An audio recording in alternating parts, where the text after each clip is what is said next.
Mobius syndrome. Syndromic clubfoot, Mobius syndrome. So just take a look at your findings. I think it has been operated. Obvious things from there. There is a clubfoot deformity. 5-year-old. 5-year-old child.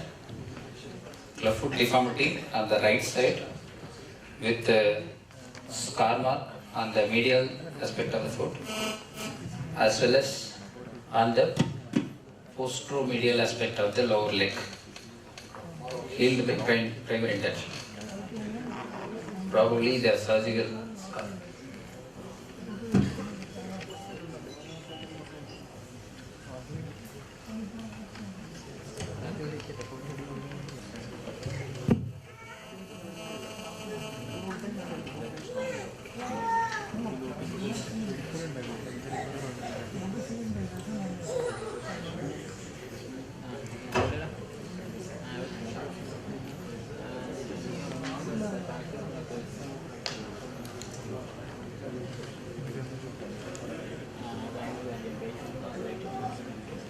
She also had 7 toes at birth in this one that removed 2 toes. Can you keep talking?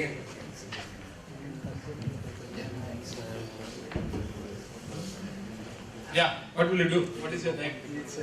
Yes, just now we saw it. Okay, so basically the Mobius syndrome is the syndrome with having a visual problem with the ocular problem. It's having the squint with upper lip. It's behaving like distal arthrogryposis.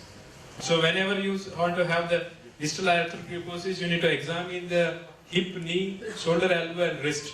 So in this child, you can see the right side is not only the clubfoot, right side is shortened. There is a femoral shortening as well as the tibial shortening. And when we see about the internal rotation, the right side is, left side is there. You can see the difference between internal rotation. It's grossly more on the right side. So the hip may be also unstable. You can have to see about the hip also. The right side also is quite lower. Huh? Not telescopic. Possible to have it, but it's having with hypoplasia also. That's okay. Abduction is. Again, remember this. Unilateral abduction has more relevance. Bilateral restriction of abduction is not specific for DDH. Huh?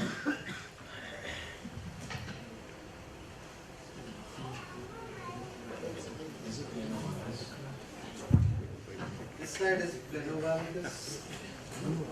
Yeah, if you see the one side planovalgus with the other side is having with equinovarus, always think is underlying neurological problem. So always check about the spine. Mobius syndrome, clubfoot correction is one of the most difficult things to do. Just doesn't get corrected. It's like arthrogryposis. You can keep trying, you can do pauncity, you can do what you want, it will come back.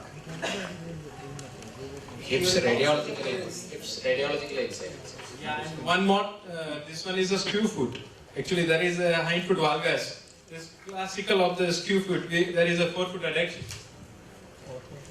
The key to I'll just demonstrate. See this foot? There is forefoot adduction. So you see that? That seems like varus. But there will be no, the here is in valgus. Can you see that? And when you check for the equinus, there is no equinus. That's a skew foot. Okay? So, forefoot adduction, hind foot valgus, no equinus. That's a Z foot or a skew foot? Z foot, huh? Z. The Americans don't use the word Z, they use the word Z. It's a classical of the skew foot. That.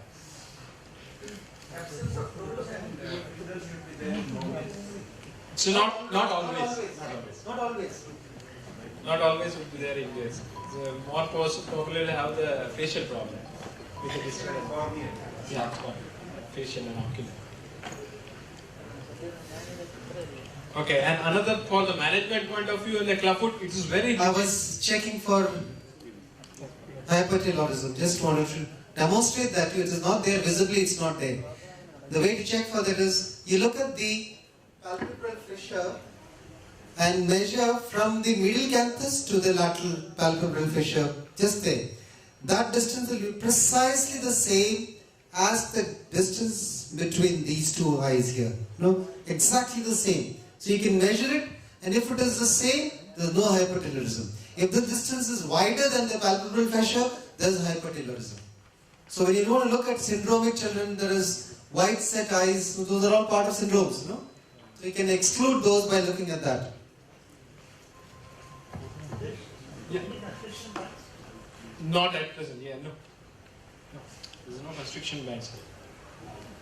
But the right side is really hypoplastic. The femoral Yeah, it's really short, both femur and tibia. So not only the right clubfoot is a problem. When child is going to grow, we have to keep eye on the limb line discrepancy also, because the right side is very strong. So you have to. The principle is same, but it is not like idiopathic clubfoot. It's like arthrogryposis clubfoot. Results are very poor. No. You correct it. Orthosis is not going to work when there is a deformed foot. So you have to correct the deformity. Whatever you are comfortable with, soft tissue release with Bonney surgery, or additional with the Jess or Elizabeth, gaining a small child. I prefer to correct with the soft tissue release.